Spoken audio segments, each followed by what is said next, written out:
My fellow Kenyans, I come to you during this solemn moment of prayer and rededication of our nation to God with a message of hope and encouragement.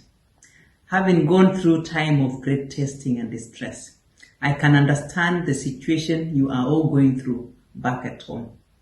I witnessed the apex of coronavirus spike in China when anxiety, panic, and restlessness literally turned this vibrant nation upside down.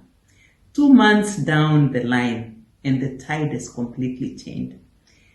We can now breathe a sigh of relief. It took China, a strong, united system, and a very disciplined society that followed the laid down procedures very diligently. We have come a long way as Kenyan community here in China.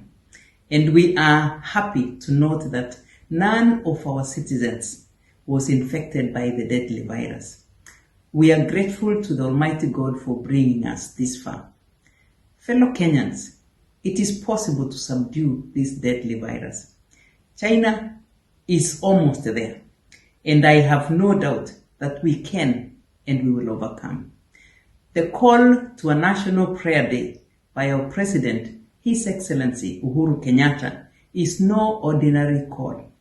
My team and I are joining in the prayers, and I am persuaded that the God, Lord who delivered us in China will surely deliver Kenya. Stay calm and follow all preventive measures diligently. God bless Kenya. God bless all of you. Asante sana.